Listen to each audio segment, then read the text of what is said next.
नमस्कार। आज हम एक बहुत ही दिलचस्प सफर पे निकल रहे हैं। ये समझने की कोशिश करेंगे कि आधुनिक भारत में शिक्षा का विकास कैसे हुआ। मतलब ब्रिटिश राज से पहले यहाँ क्या व्यवस्था थी, फिर अंग्रेजों के आने पर क्या बदला और आजादी के बाद हमारी शिक्षा ने क्या शक्ल ली। हमने ये जानकारी कुछ अहम ऐतिहासिक स्रोतों से जुटाई है और हमारा इरादा है इन स्रोतों में गहरी उतरकर ये समझना कि आज जो हमारी शिक्षा व्यवस्था है उसकी जड़ें आखिर कहाँ हैं।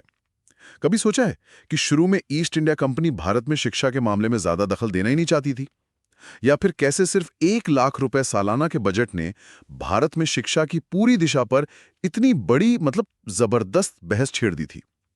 चलिए इस पूरी कहानी को खोलते हैं परत दर परत। तो शुरुआत करते हैं अंग्रेजों के आने से पहले के भारत से। उस समय शिक्षा का स्वरूप कैसा था? शहरों में मदरसे थे, गुरुकुल भी थे।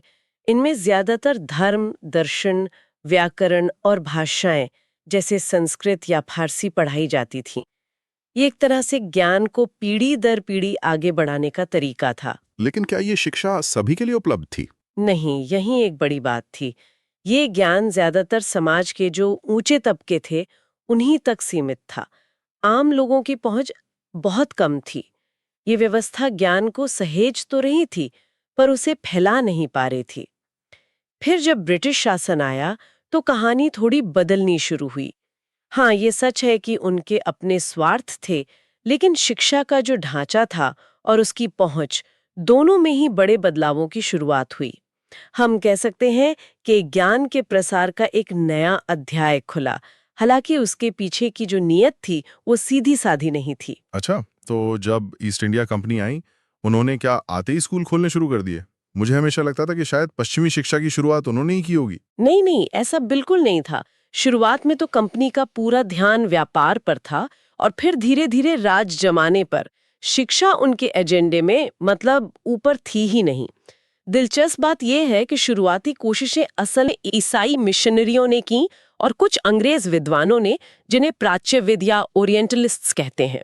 मिशनरियों ने स्कूल खोले और उनका मकसद तो साफ था, ईसाई धर्म का प्रचार करना और अंग्रेजी सिखाना। और ये प्राच्यविद ये क्या कर रहे थे? प्राच्यविदों में कुछ ऐसे अंग्रेज अधिकारी थे जैसे वॉरेन हेस्टिंग्स, जो मानते थे कि भारत की अपनी पारंपरिक ज्ञान परंपरा बहुत समृद्ध है और उसे बढ़ावा देना चाहिए।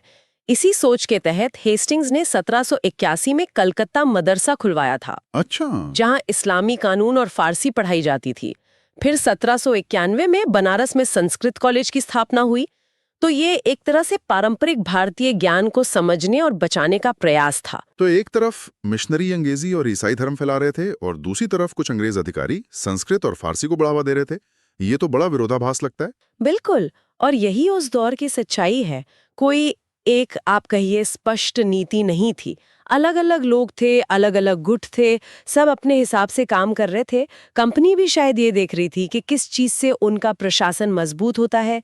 कभी लगा कि पारंपरिक ज्ञान जानने वाले लोग अदालतों में मदद करेंगे, तो उसे बढ़ावा दे दिया। कभी लगा कि भाई अंग्रेजी जानने वाले क्लर्क चाहिए, तो उस दिशा में सोच लिया।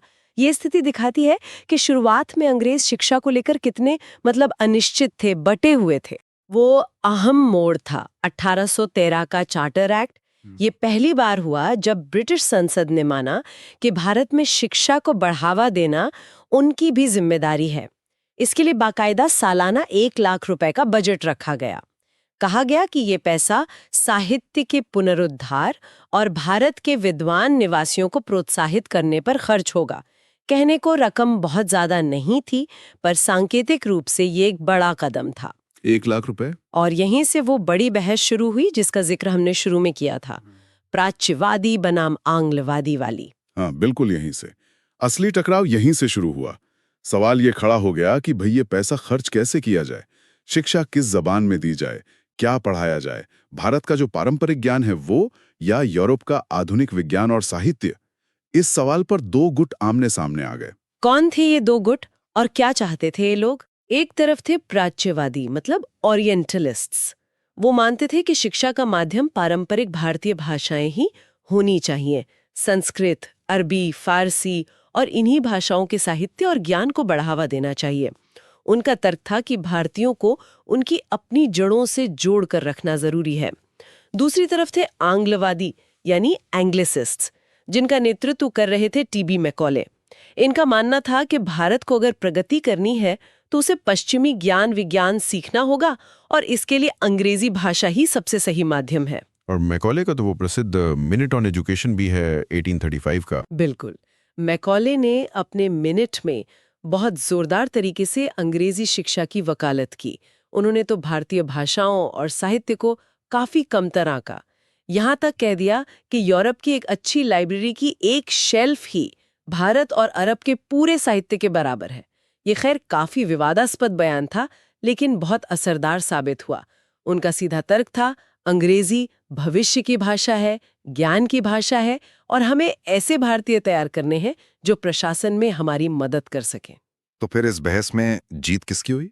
आखिरकार लॉर्ड विलियम बेंटिक, जो उस समय गवर्नर जनरल थे, उन्होंने मैकॉले की राय का समर्थन किया। 1835 में ये फैसला ले लिया गया कि सरकारी पैसा अब मुख्य रूप से अंग्रेजी माध्यम से पश्चिमी शिक्षा देने पर ही खर्च होगा। इस एक फैसले ने भारत में शिक्षा की दिशा हमेशा के लिए बदल दी। इसका असर क्या हुआ? एक बड़ा नतीजा ये हुआ कि अंग्रेजी जानने वालों का एक नया वर्ग उभरा, जो नौकरियों में और सत्ता के करीब पहुंचा। लेकिन इसके साथ ही जो भारतीय भाषाएं थीं, जो पारंपरिक ज्ञान था, उसको सरकारी मदद मिलनी लगभग बंद हो गई। उन्हें हाशिए पर धकेल दिया गया। यहाँ ये समझना जरूरी है कि मैकॉले का लक्ष्य सिर्फ क्लर्क बनाना नहीं था, बल्कि एक ऐसी पीढ़ी तैयार करना था जो सोच और मूल्यों में तो अंग्रेज हो, भले ही रंग से भारतीय रहे। ये एक तरह की, आप कह सकते हैं, सांस्कृतिक इंजीनियरिंग थी। मैकॉले के मिनट के बाद अगला बड़ा कदम कौन सा माना जाता है? वुड्स डिस्पैच का जिक्र बहुत आता है। हाँ, 1854 का सर चार्ल्स वुड का डिस्पैच। इसे भारतीय शिक्षा का मैग्ना कार्टा भी कहते हैं। ये अंग्रेजों द्वारा भारत के लिए बनाया गया पहला विस्तृत और व्यापक शिक्षा प्लान था। इसने पहली बार पूरे भारत के लिए एक संगठित शिक्षा प्रणाली की रूपरेखा सामने रखी। इसमें क्या खास बातें थीं? क्या अहम सिफारिशें थीं? कई अहम बातें थीं, जैसे हर प्रांत में एक अलग शिक्षा विभाग बनाने की बात कही गई, डिपार्टमेंट ऑफ पब्लिक इंस्ट्रक्शन। इससे शिक्षा के प्रशासन को सुधारा गया। सबसे महत्वपूर्ण सिफारिश थी लंदन विश्वविद्यालय के मॉडल पर कलकत्ता, बॉम्बे और मद्रास में विश्वविद्यालय स्थापित करना। और ये तीनों विश्वविद्यालय 1857 में बने भी। इसके अलावा टीचर्स की ट्रेनिंग के लिए संस्थान खोलना, सरकारी स्कूलों का नेटवर्क बढ़ाना और जो निजी स्कूल थे उनको भी अनुदान यानी ग्रांट इन एड देकर प्रोत्साहित करने पर जोर दिया गया। और भाषाओं के बारे में क्या कहा गया इसमें? क्या सिर्फ अंग्रेजी पर ही जोर था मैकॉले की तरह? इसने ये भी माना कि आम जनता तक शिक्षा पहुंचाने के लिए प्राथमिक स्तर पर स्थानीय यानी देसी भाषाओं वर्नाक्युलर लैंग्वेजेस को बढ़ावा देना जरूरी है। इसने एक तरह से शिक्षा के हर स्तर के लिए प्राथमिक, माध्यमिक, उच्च एक ढांचा तैयार किया। इसने महिला शिक्षा पर भी जोर दिया, जो उस समय के हिसाब से एक प्रगतिशील कदम था। तो कह सकते हैं कि इसने भविष्य की शिक्षा नीति की नींव रखी, जिसमें अंग्रेजी और स्थानीय भाषाओं दोनों के लिए जगह बनाने की कोशिश की गई थी। तो वुड्स डिस्पैच ने एक पूरा ढांचा तो बना दिया। इसके बाद क्या हुआ? क्या सब कुछ इसी के हिसाब से चलता रहा या फिर इसकी समीक्षा भी हुई? कमीशन कहते हैं। इसका मुख्य काम था ये देखना कि वुड्स डिस्पैच की सिफारिशें कितनी लागू हुई और शिक्षा के क्षेत्र में, खासकर प्राथमिक शिक्षा में, क्या प्रगति हुई है। अच्छा, तो हंटर कमीशन ने क्या पाया और क्या सुझाव दिए? हंटर कमीशन ने माना कि प्राथमिक शिक्षा पर और ज्यादा ध्यान देने की जरूरत है। उन्होंने कहा कि प्राथमिक शिक्षा का जो पाठ्यक्रम है वो ऐसा हो जो आम लोगों के जीवन के लिए व्यवहारिक हो, उपयोगी हो, सिर्फ किताबी ना हो। उन्होंने जोर दिया कि प्राथमिक शिक्षा स्थानीय भाषाओं में ही दी जानी चाहिए और इसका नियंत्रण और प्रबंधन स्थानीय निकायों को, जैसे म्युनिसिपल बोर्ड और डिस्ट्रिक्ट बोर्ड, उनको सौंपा जाना चाहिए ताकि वो लोगों की जरूरतों के ज्यादा करीब हों। और माध्यमिक शिक्षा के बारे में क्या कहा? माध्यमिक शिक्षा के लिए हंटर कमीशन ने एक बहुत महत्वपूर्ण सुझाव दिया। उन्होंने कहा कि हाई स्कूल स्तर पर 2 तरह के कोर्स होने चाहिए।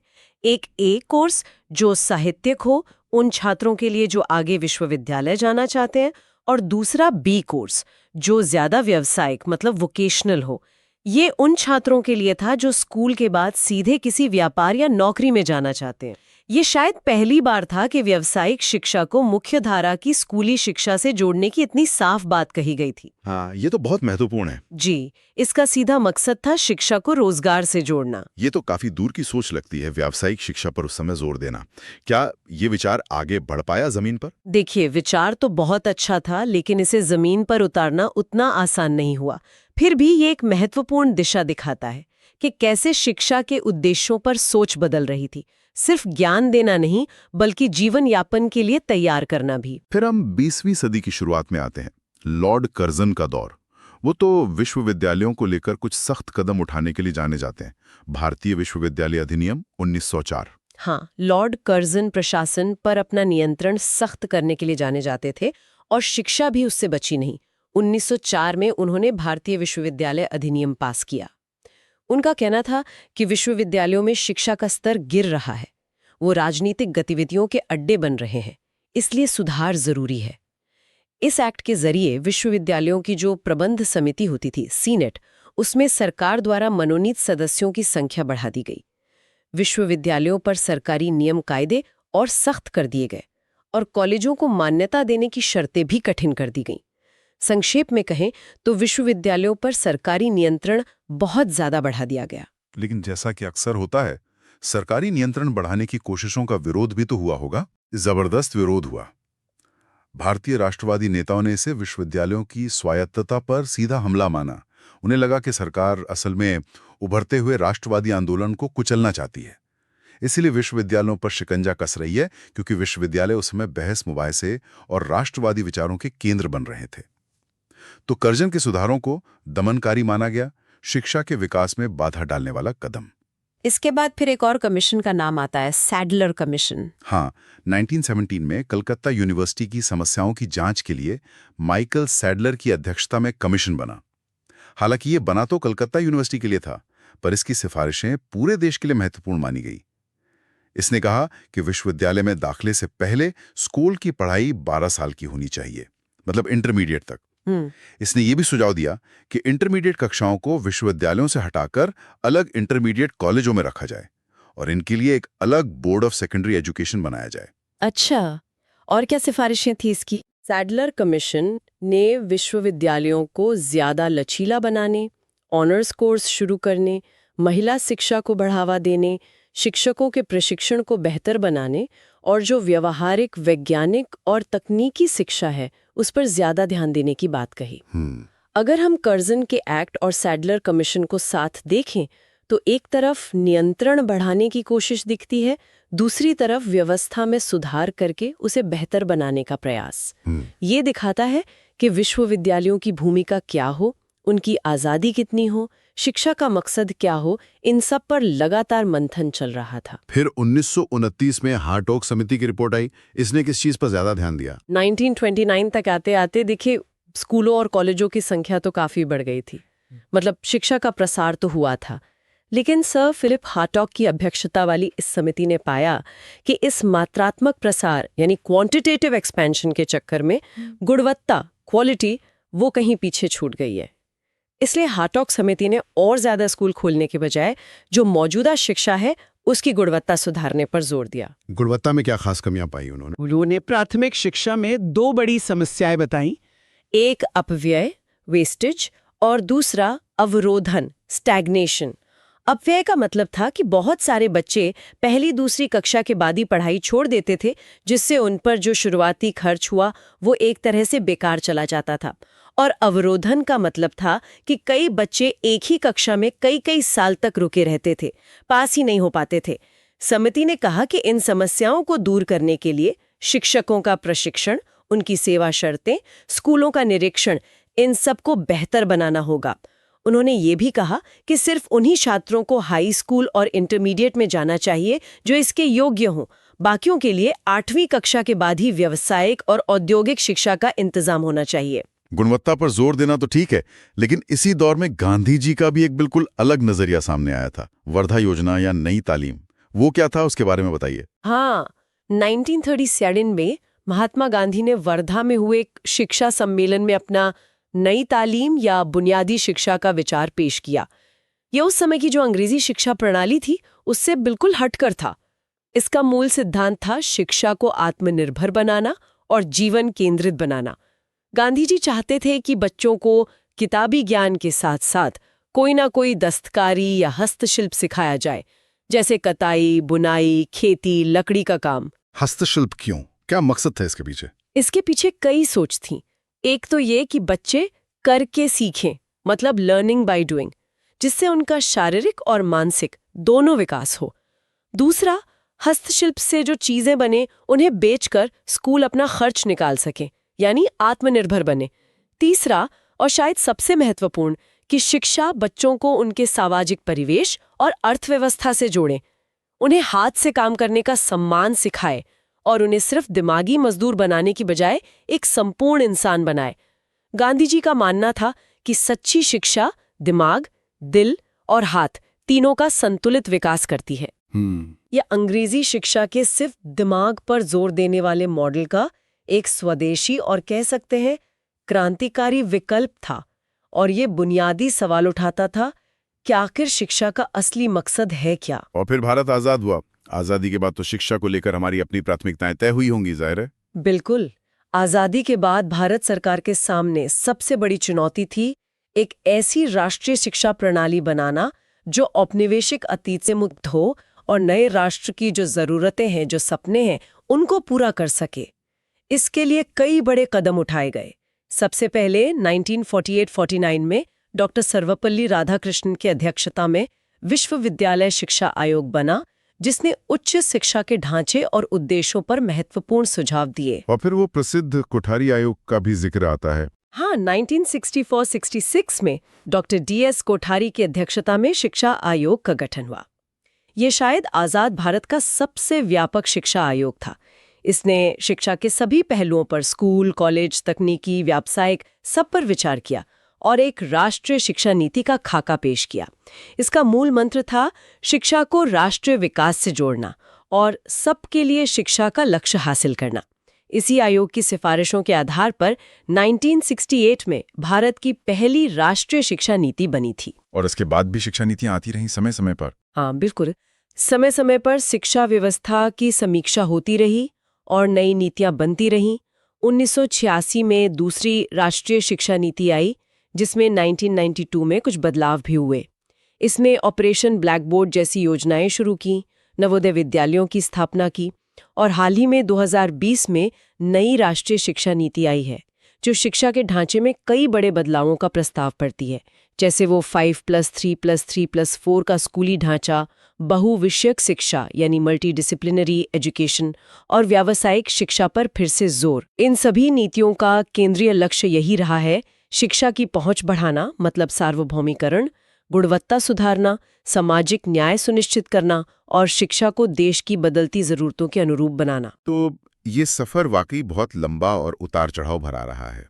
पारंपरिक शिक्षा से शुरुआत हुई, फिर अंग्रेजों का आना और मैकॉले मिनट से दिशा का बदलना, फिर वुड्स डिस्पैच का ढांचा, हंटर कमीशन का व्यावहारिकता पर जोर, कर्जन का नियंत्रण, सैडलर के सुधार, हार्टॉक की गुणवत्ता की चिंता, गांधी जी की नई तालीम का सपना और फिर आजादी के बाद राष्ट्रीय नीतियों का दौर। बिल्कुल। और इस पूरे इतिहास को देखने से एक बात साफ होती है कि शिक्षा को लेकर जो बहसें हैं वो कभी रुकी नहीं। माध्यम क्या हो, पाठ्यक्रम कैसा हो, मकसद क्या हो, नौकरी दिलाना या ज्ञानी बनाना या एक अच्छा नागरिक बनाना, ये सवाल बार बार उठते रहे हैं और आज भी उतने ही प्रासंगिक है। ये समझना अहम है कि आज हमारी शिक्षा प्रणाली जिन चुनौतियों से जूझ रही है, चाहे वो भाषा का मुद्दा हो या गुणवत्ता बनाम पहुंच का द्वंद्व हो या रोजगार परकता का सवाल हो, उन सब की जड़ें कहीं ना कहीं इतिहास के इन मोड़ों और बहसों में छिपी हैं। अतीत की गूंज आज भी सुनाई देती है। ये एक बहुत ही ज्ञानवर्धक चर्चा रही। आधुनिक भारत में शिक्षा के इस पूरे विकास क्रम को समझना यकीनन आज की स्थिति को बेहतर ढंग से देखने में मदद करता है। इस गहन पड़ताल को आज यहीं विराम देते हैं, लेकिन जाते जाते एक सवाल सोचने के लिए जरूर छोड़ जाते हैं। आज के दौर में इतनी सारी ऐतिहासिक बहसों और अनुभवों के बाद शिक्षा का परम उद्देश्य क्या होना चाहिए? क्या ये सिर्फ आर्थिक सफलता का एक जरिया है या इसका मकसद व्यक्ति के चरित्र, उसकी आलोचनात्मक सोच और समाज के प्रति उसकी जिम्मेदारी को विकसित करना भी है? भारत जैसे विविधतापूर्ण और विकासशील देश के लिए शिक्षा की सार्थकता आखिर किन चीज़ों में निहित है, इस पर विचार जरूर कीजिएगा।